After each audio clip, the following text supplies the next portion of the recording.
Hello everyone, and welcome back to our channel, Forever in Memory. In this video, we'll be honoring American celebrities who have passed away today and in recent days, along with other notable figures from around the world. Before we begin, please show your support by giving this video a like. It really helps the channel. Thank you. And let's get started. Died on September 19, 2025. Mike Wofford, 87, was an American jazz pianist and composer revered for elegant touch, unshowy virtuosity, and a career that bridged West Coast modernism with singer-centered craft. Raised in San Diego, after an early start in Texas, he became a first-call accompanist at the piano for Sarah Vaughan in 1979 and later musical director for Ella Fitzgerald from 1989 to 1994, appearing on her final studio album, All That Jazz. As a leader, he recorded cult favorites like Strawberry Wine and Summer Night, a luminous solo entry in the Maybach Recital Hall series, and a long-running partnership of albums and tours with his wife, jazz flutist Holly Hoffman. Across decades, he worked with Shorty Rogers, Shelly Manne, Joe Pass, Zoot Sims, Benny Carter, and many others, prized by peers for time, taste, and the way his voicings seemed to breathe. San Diego remained his home base and musical commons, where he mentored players and anchored residencies, even as his discography grew. Wofford's legacy is the rare combination of finish and feeling. A pianist who could carry a room alone or disappear into a singer's line so the song itself could shine. Died on September 19, 2025.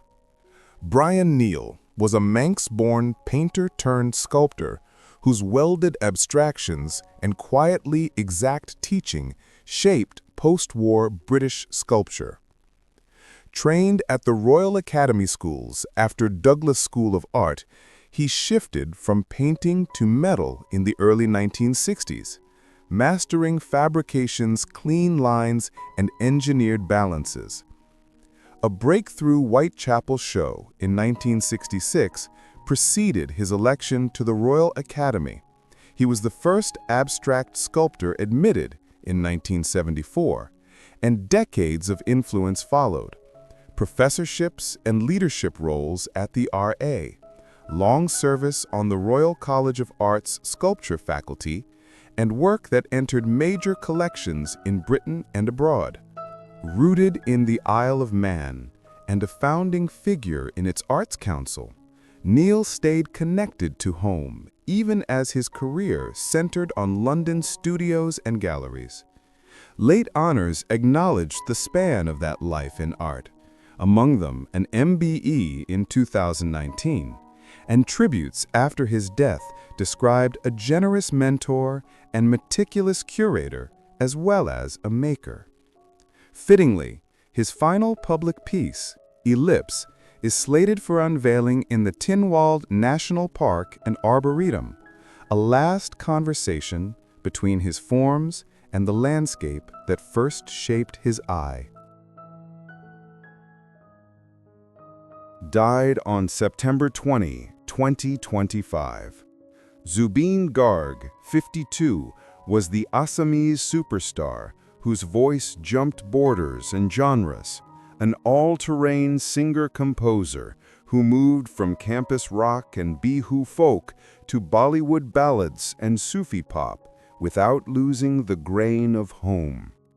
National fame arrived with Ya Ali from Gangster, 2006, but his catalog was vast.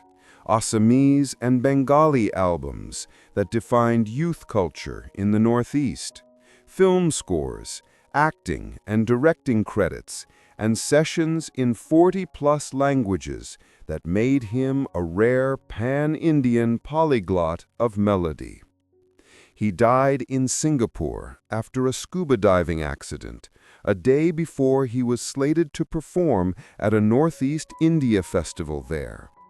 tributes poured in from artists and politicians alike, a measure of how completely he had become the soundtrack of a region and a bridge to the rest of the country.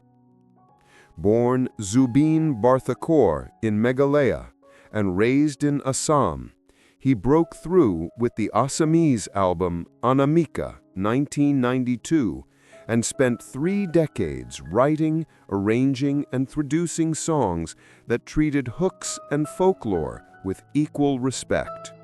Honors followed, including a National Film Award, Music Non-Feature, and an honorary D.Lit late in life, but he wore the laurels lightly. The work was the point. To fans, he was Zubeen Da, a restless studio rat and tireless stage act, whose output, by some counts, tens of thousands of recordings, felt less like a career than a running conversation with his audience. His legacy endures wherever a festival crowd sings back a chorus he carried from Guwahati to Mumbai and out into the world. Died on September 19, 2025. Julieta Norma Fierro Gosman, 77, was Mexico's most beloved popularizer of astronomy, a UNAM astrophysicist who turned hard science into everyday language for millions through books, TV, classrooms, and museum halls. A full researcher at UNAM's Institute of Astronomy and professor in its Faculty of Sciences, she wrote 40-plus books, many for young readers, fronted countless lectures and workshops, and helped build and lead science spaces such as Universum, all while keeping an active research interest in the interstellar medium and the solar system. For this bridge building between lab and public square, she earned major honors, including UNESCO's Kalinga Prize and the Astronomical Society of the Pacific's Klumpke Roberts Award, and, since 2004, held a seat in the Mexican Academy of Language, a rare recognition for a scientist. Her colleagues also tapped her to chair education initiatives within the International Astronomical Union, reflecting a lifetime belief that curiosity expands when you make knowledge sing. Born in Mexico City in 1948, Fierro never stopped teaching. Even late in life, she was publishing hands-on science activities and appearing at festivals to argue that astronomy helps us return to our origins, to nature, to wonder, to each other.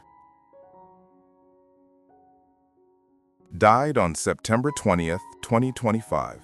Jairus Kipchoge Birech, 32, was a Kenyan steeplechase star whose 2014 season, African champion, Diamond League overall winner, and world-leading 7:58.41, announced him as one of the finest barriers runners of his generation. A Commonwealth Games silver medalist the same year, he was part of Kenya's deep steeplechase lineage, prized for even splits, crisp water jumps, and a late-race drive that broke fields in Monaco, Lausanne, and Brussels. He died after a period of illness, prompting tributes across Kenyan sport. Born in Uasin Gishu in 1992, Birech rose fast. African Junior Silver in 2011, Diamond League mainstay by 2012, and, at 21, victories on the biggest European tracks.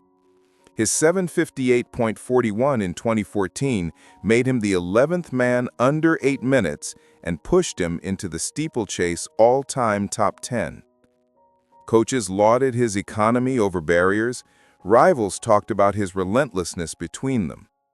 Even as injuries and illness shortened his competitive arc after 2018, he remained a touchstone for younger Kenyan runners, an example of precision, patience, and courage over 12.5 laps.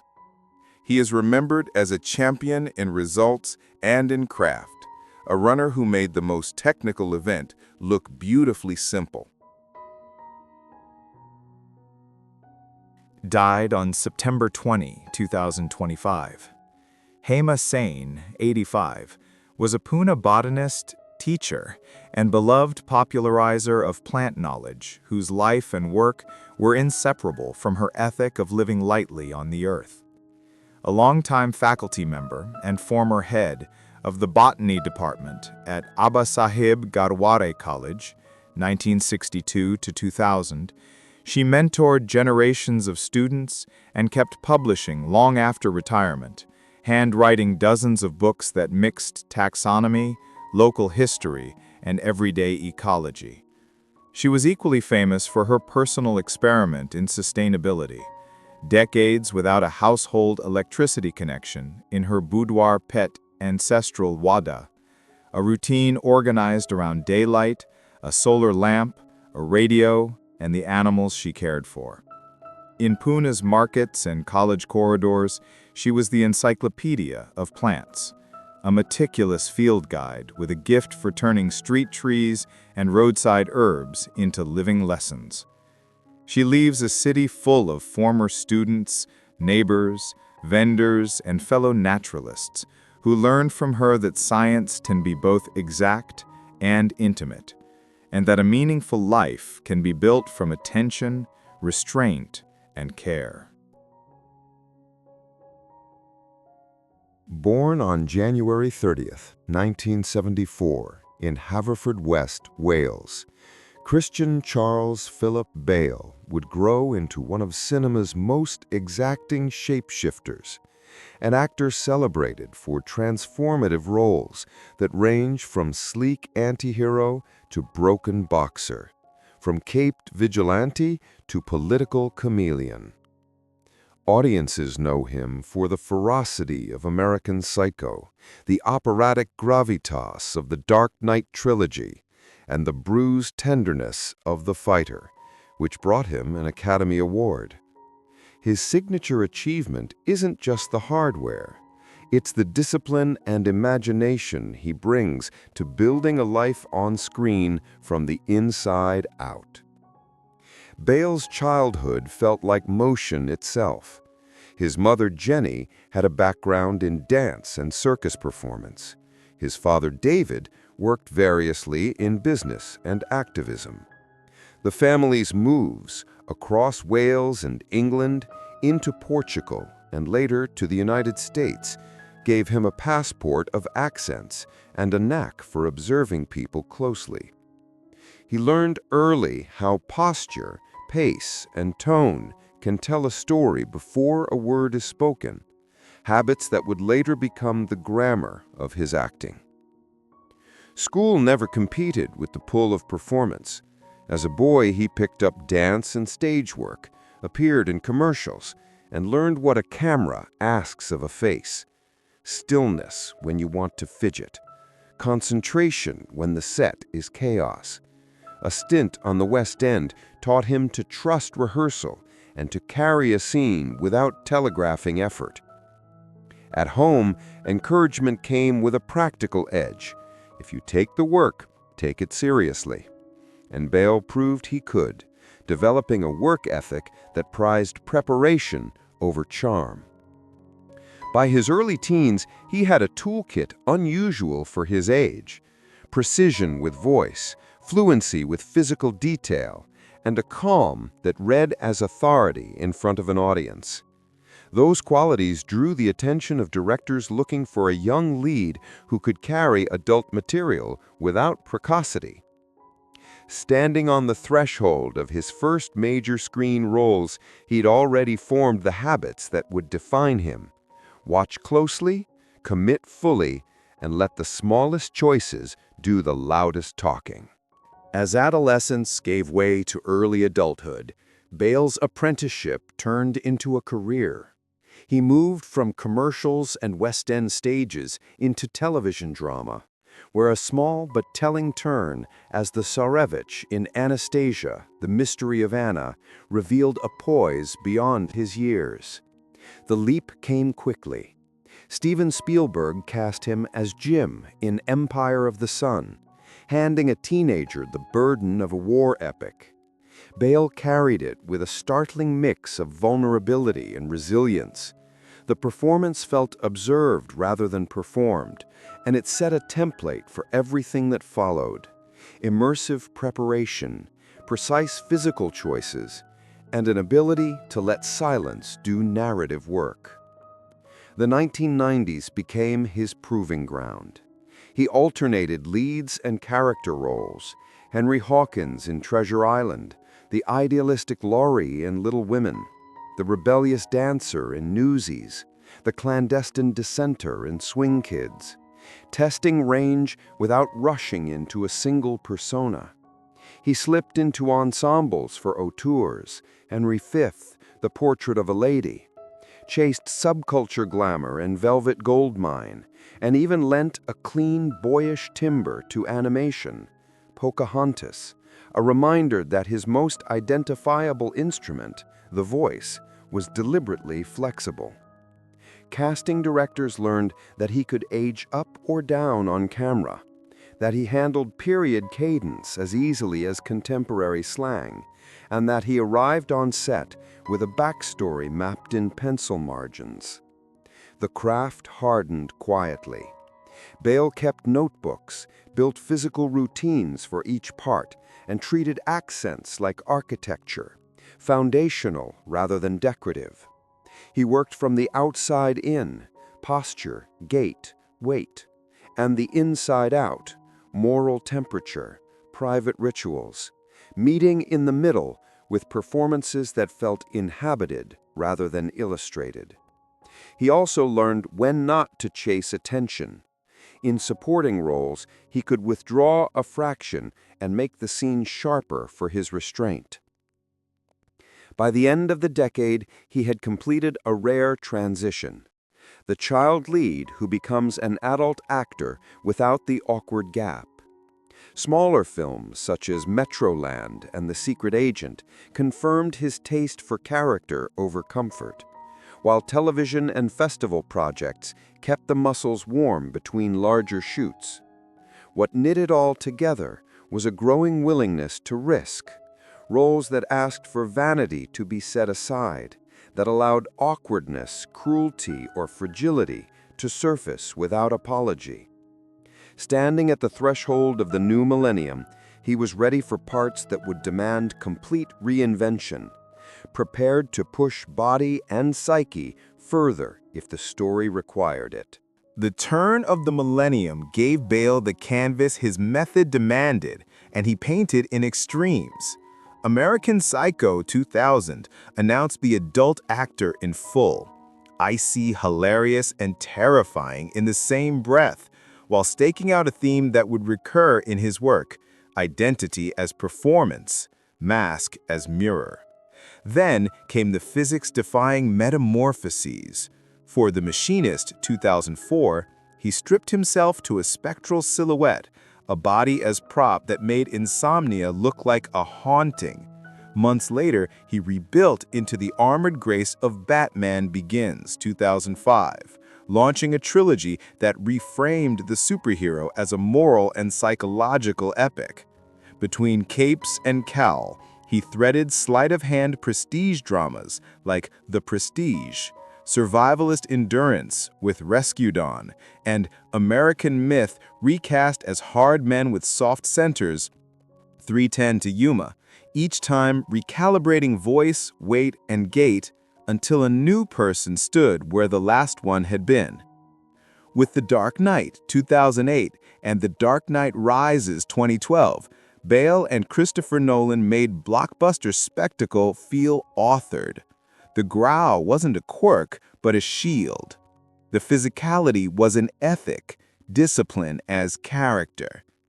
While those films redefined the franchise movie, Bale kept slipping outside doors to chase sharper notes. The Fighter 2010 let him torque all that discipline into fragility, a vibrating live wire of a man whose bravado can't quite mask the breakage, earning him the Academy Award. Out of the furnace and hostels tested a quieter register, grief that sits in shoulders and jawline. American Hustle turned weight gain and a comb-over into a moral argument about self-invention. Vice, 2018, transformed him into a political sphinx, the mechanics of breath and stillness doing as much as the makeup. In Ford versus Ferrari, the obsession moved to the open road, a driver's monkish focus, kinetic but inward, where the drama is measured in tenths of a second, and the price of pride. Even the detours widened the map. He gave villainy a tragic pulse as Gore in Thor: Love and Thunder, reminded audiences how much narrative a whisper can carry in The Pale Blue Eye, and continued to treat accent and posture like needles on a compass, tiny adjustments that send a character due north. Behind the scenes, he built a reputation for set discipline without fuss, preparation without romance, dialect work done early, physical routines yoked to the script's calendar, props treated as tools to teach the body what the mind already knows. Directors rely on him not only for transformation, but for the connective tissue of a film, the way he keeps a world coherent from scene to scene. What remains, after the headlines about Wade and wigs, is a principle. Bale treats acting as the patient accumulation of small truths until a stranger becomes inevitable. The showy alchemy is there, but it's grounded in craft. How a man ties his shoes when he's late, how he eats when he's hiding something, where the eyes go when the lie becomes habit. From a boy who learned to watch people in transit to an actor who can vanish in plain sight, Christian Bale has built a career that argues, quietly and relentlessly, that character is choice, made again and again, until the camera believes.